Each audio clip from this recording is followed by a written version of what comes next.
듣다 보면 어느새 성경 일독 지금 시작합니다. 로마서 7장. 형제자매 여러분, 나는 율법을 아는 사람들에게 말을 합니다. 율법은 사람이 살아있는 동안에만 그 사람을 지배한다는 것을 알지 못합니까?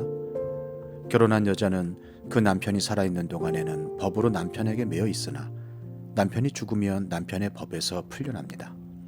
그러므로 남편이 살아있는 동안에 그 여자가 다른 남자에게로 가면 그 여자는 간음한 여자라는 말을 듣게 됩니다. 그러나 남편이 죽으면 그 법에서 해방되는 것이므로 다른 남자에게로 갈지라도 간음한 여자가 되지 않습니다.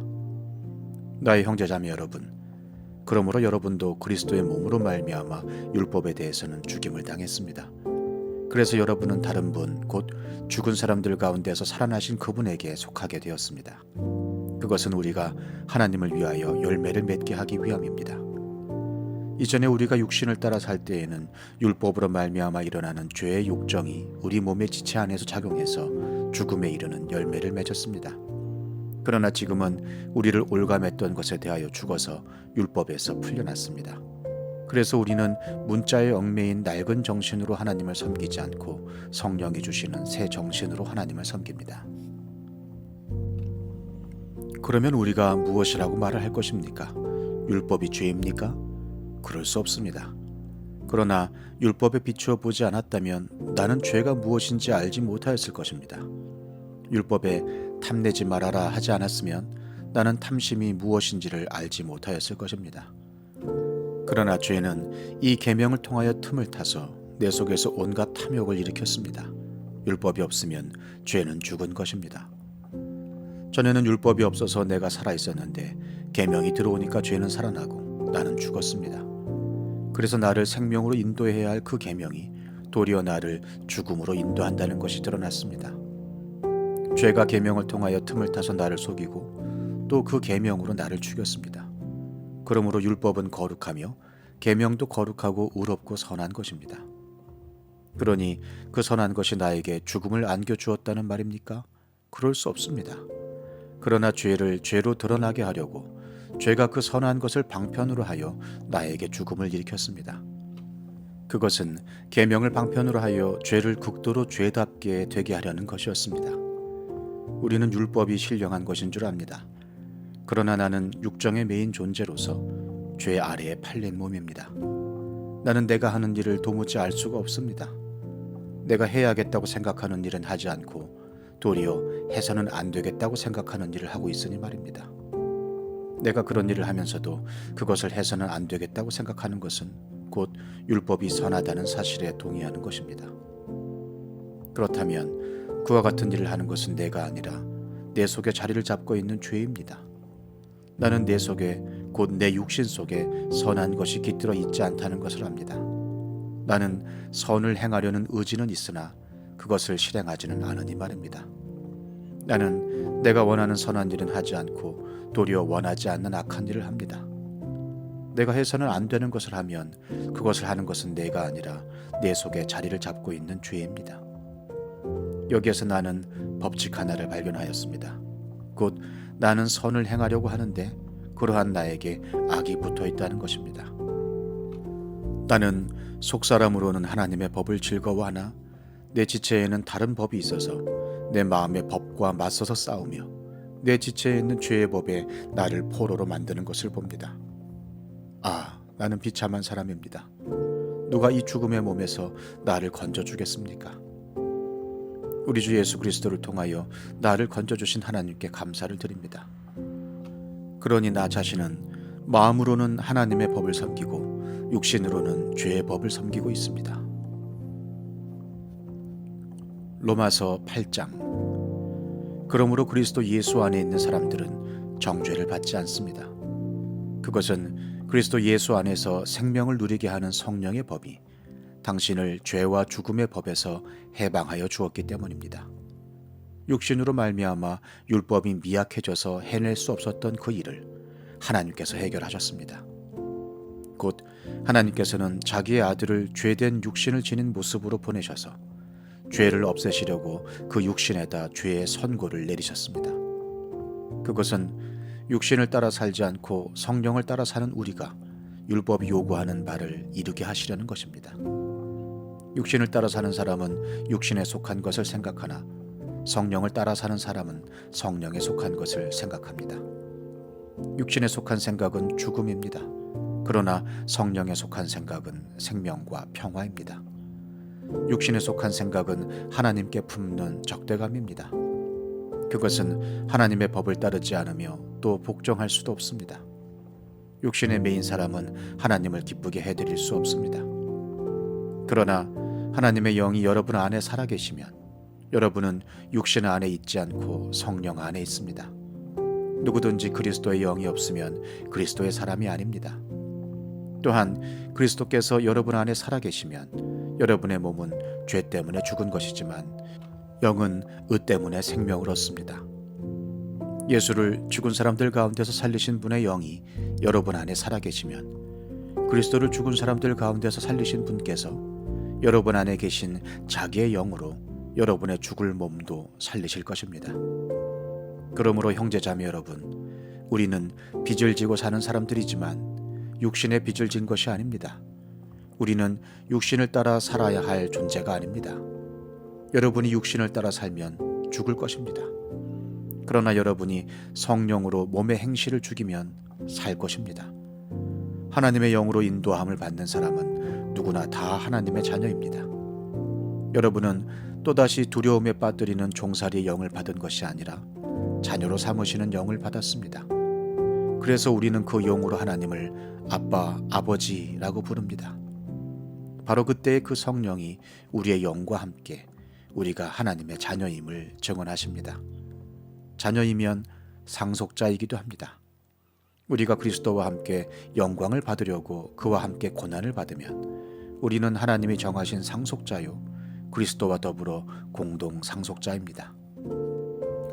현재 우리가 겪는 고난은 장차 우리에게 나타날 영광에 견주면 아무것도 아니라고 나는 생각합니다. 피조물은 하나님의 자녀들이 나타나기를 간절히 기다리고 있습니다. 피조물이 허무에 굴복했지만 그것은 자의로 그렇게 한 것이 아니라 굴복하게 하신 그분이 그렇게 하신 것입니다. 그러나 소망은 남아 있습니다. 그것은 곧 피조물도 썩어짐의 종살이에서 해방되어서 하나님의 자녀가 누릴 영광된 자유를 얻으리라는 것입니다. 모든 피조물이 이제까지 함께 신음하며 함께 해산의 고통을 겪고 있다는 것을 우리는 압니다. 그뿐만 아니라 첫 열매로서 성령을 받은 우리도 자녀로 삼아 주실 것을, 곧 우리 몸을 속량하여 주실 것을 고대하면서 속으로 신음하고 있습니다. 우리는 이 소망으로 구원을 얻었습니다. 눈에 보이는 소망은 소망이 아닙니다. 보이는 것을 누가 바라겠습니까? 그러나 우리가 보이지 않는 것을 바라면 참으면서 기다려야 합니다. 이와 같이 성령께서도 우리의 약함을 도와주십니다. 우리는 어떻게 기도해야 할지도 알지 못하지만 성령께서 친히 이루 다 말할 수 없는 탄식으로 우리를 대신하여 간구하여 주십니다. 사람의 마음을 꿰뚫어 보시는 하나님께서는 성령의 생각이 어떠한지를 아십니다. 성령께서 하나님의 뜻을 따라 성도를 대신하여 간구하시기 때문입니다. 하나님을 사랑하는 사람들, 곧 하나님의 뜻대로 부르심을 받은 사람들에게는 모든 일이 서로 협력해서 선을 이룬다는 것을 우리는 압니다. 하나님께서는 미리 아신 사람들을 택하셔서 자기 아들의 형상과 같은 모습이 되도록 미리 정하셨으니 이것은 그 아들이 많은 형제 가운데서 맏아들이 되게 하시려는 것입니다. 그리하여 하나님께서는 이미 정하신 사람들을 부르시고 또한 부르신 사람들을 의롭게 하시고 의롭게 하신 사람들을 또한 영화롭게 하셨습니다. 그렇다면 이런 일을 두고 우리가 무엇이라고 말할 수 있겠습니까? 하나님이 우리 편이시면 누가 우리를 대적하겠습니까? 자기 아들을 아끼지 않으시고 우리 모두를 위하여 내주신 분이 어찌 그 아들과 함께 모든 것을 우리에게 선물로 거저주지 않으시겠습니까? 하나님께서 택하신 사람들을 누가 감히 고발하겠습니까? 의롭다 하시는 분이 하나님이신데 누가 감히 그들을 정죄하겠습니까? 그리스도 예수는 죽으셨지만 오히려 살아나셔서 하나님의 오른쪽에 계시며 우리를 위하여 대신 간구하여 주십니다. 누가 우리를 그리스도의 사랑에서 끊을 수 있겠습니까? 환난입니까? 곤고입니까? 박해입니까? 굶주림입니까? 헐벗음입니까? 위협입니까? 또는 칼입니까? 성경에 기록한 바 우리는 종일 주님을 위하여 죽임을 당합니다. 우리는 도살당할 양과 같이 여김을 받았습니다. 한 것과 같습니다. 그러나 우리는 이 모든 일에서 우리를 사랑하여 주신 그분을 힘입어서 이기고도 남습니다. 나는 확신합니다. 죽음도 삶도 천사들도 권세자들도 현재일도 장래일도 능력도 높음도 깊음도 그 밖에 어떤 피조물도 우리를 우리 주 예수 그리스도 안에 있는 하나님의 사랑에서 끊을 수 없습니다.